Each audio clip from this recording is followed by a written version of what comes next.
I was right about Clemson, and Miami is winning the ACC. As questionable as it might have been to buy lots of Bama stock this offseason, I certainly felt justified in not buying Clemson stock.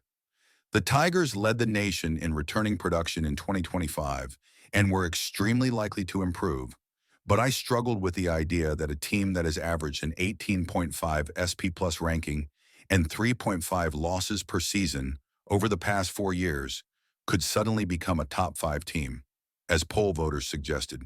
Clemson is obviously talented and will threaten to win the ACC this year. But a 17-10 home loss to LSU on Saturday night certainly threw doubt on the Tigers' supposed top 5 bona fides.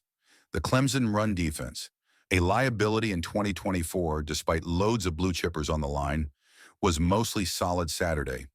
Of course, the visiting Tigers were terribly inefficient on the ground last season, and LSU's Caden Durham and Xavier Thomas still combined for 100 yards and 20 carries.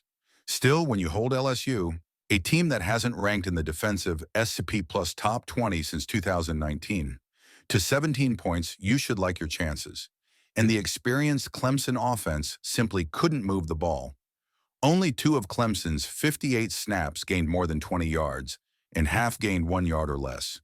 And with the game in the balance, Cade Klubnik's final 14 dropbacks netted 47 yards and a dreadful 14.3% success rate.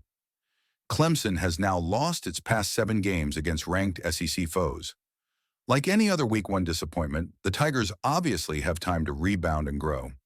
But the whole point of buying stock in a team with actual experience, as opposed to all the highly ranked teams with major continuity and/or experience issues heading into 2025, was that it would be pretty fully formed when the season began. The Tigers might not have that much room to grow, and within the ACC, they now have to worry about a Miami team that actually has its act together. Well, maybe. Miami looked really good to start 2024 too, so we know it can backfire to fully buy in on the Hurricanes. But with a 27-24 win over Notre Dame on Sunday night, they scored their first victory over a top 10 team in 9 tries in nearly 8 years. The Miami offense fell into a second-half funk as the Irish came back from 14 down to tie the game. But Georgia transfer Carson Beck threw for 205 yards and 2 touchdowns. North Dakota State transfer Charmar Brown moved the chains twice in short yardage on Miami's final drive.